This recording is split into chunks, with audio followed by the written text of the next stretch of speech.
Buongiorno a tutti! Oggi vediamo un tutorial su come inserire l'elastico in vita o in qualsiasi altra parte dei nostri vestiti. L'ispirazione per questo tutorial è nata osservando la difficoltà di mio figlio nel regolare la vita quando indossa i pantaloni sportivi. Se avete bambini vi sarete accorti che le case di abbigliamento hanno deciso per la maggior parte di inserire un cordone nella vita dei pantaloni. Immagino che questa scelta sia stata presa per dare la possibilità di regolare la larghezza della vita a seconda del fisico e dell'età del bambino. Non hanno però tenuto in considerazione che non sempre ci sono i genitori a fare il fiocchetto della misura più opportuna. I bambini di età ibrida, cioè quelli che pensano di potersi arrangiare da soli, spesso fanno un nodo talmente stretto che neanche i vigili del fuoco risolverebbero la situazione. Davanti a nodi del genere, anche le mamme più ingegnose trovano difficoltà a risolvere il problema, lasciandoci giù magari anche un paio di unghie.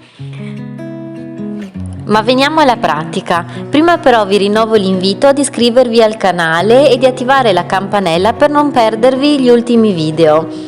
Ricordatevi anche di mettere un pollice in su, in modo che io possa capire se questi video sono di vostro interesse oppure no. Il primo metodo che vi propongo è il più casereccio, nonché quello che personalmente ho sempre usato anch'io. Penso che tutti abbiate in casa un ago di sicurezza o, se preferite, uno spillo a baglia. Ovviamente il materiale che dovrete procurarvi, se non ce l'avete, consiste nell'elastico dell'altezza adeguata a sostituire il cordone. Per prima cosa, sfilate con grande soddisfazione il cordone dei pantaloni e gettatelo il più lontano possibile. Alcuni pantaloni potrebbero avere lo spago bloccato dalle cuciture dell'etichetta, basterà disfarle per estrarre il cordone. Come secondo step prendete la misura della vita di vostro figlio. L'elastico dovrà essere leggermente in tensione, mi raccomando non troppo stretto. Una volta spillata un'estremità dell'elastico, non vi rimarrà che passarlo all'interno dell'asola da dove avete estratto il cordone. Vi consiglio di fermare l'altra parte con uno spillo per evitare che passando l'elastico vada a finire internamente, vanificando il vostro lavoro. Attenzione a far uscire l'elastico dalla stessa asola da cui è entrato, altrimenti si vedrà esternamente.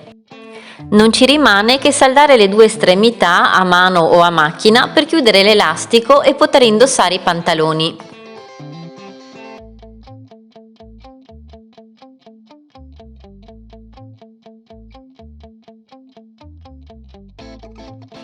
Potete completare il lavoro in modo ottimale dando 2 punti per chiudere le asole.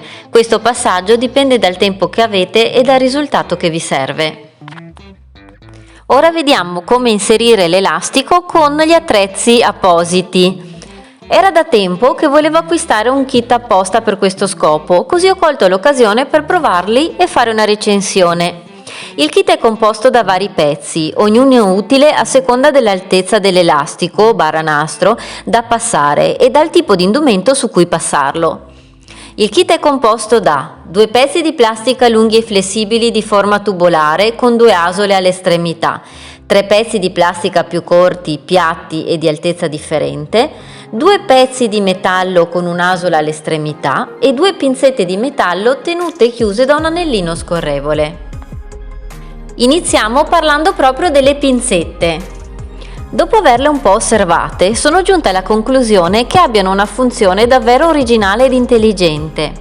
Se la mia interpretazione non è corretta, vi invito a condividerne lo scopo giusto qui sotto nei commenti. Avete presente quando dopo una lavatrice o una disattenzione lo spago va a finire all'interno della vita? Secondo me queste pinzette sono state studiate allo scopo di afferrare il nastro all'interno e tirarlo fuori senza difficoltà.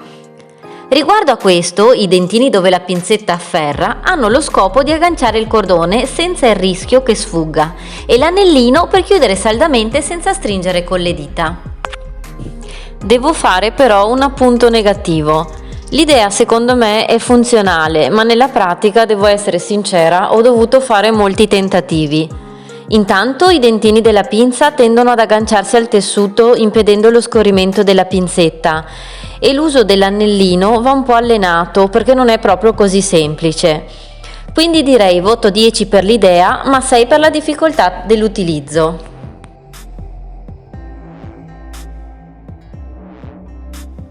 Proviamo ora il pezzo a forma di tubolare lungo. Il metodo è lo stesso del largo di sicurezza, solo che grazie alla lunghezza del tubolare saremo facilitati ad inserirlo. Guadagneremo in velocità e in difficoltà e non rischieremo di pungerci. Ottimo per tratti lunghi, ci agevolerà non poco il lavoro. Basterà passare il cordone nelle asole e fissarlo e poi potremo procedere al passaggio nella vita del pantalone.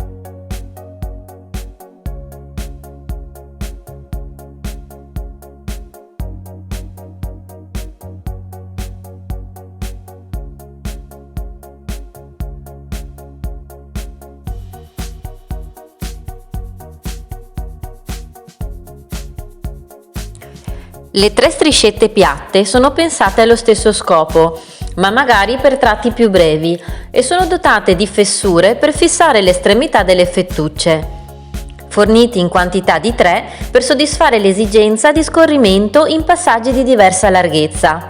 Non ripeto il procedimento perché rimane sempre lo stesso.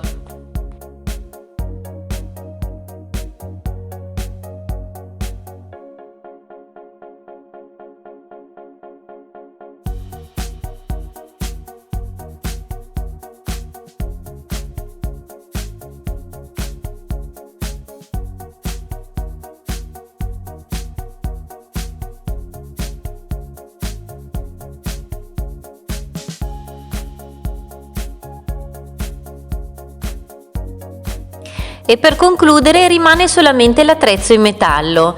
Rigido e sottile con un'asola all'estremità, potrebbe bastare lui da solo a espletare tutte le funzioni degli altri. Spero di esservi stata utile con questo tutorial. Trovate l'articolo correlato sul mio blog che vi invito a visitare. Sarei molto felice se vi iscriveste ad entrambi e commentaste per farmi sapere la vostra opinione. Se siete curiosi e avete voglia di provarli anche voi, vi lascio il link nell'info box per poterli acquistare. Un grande saluto e vi ricordo di iscrivervi e di lasciare un like. Ciao a tutti!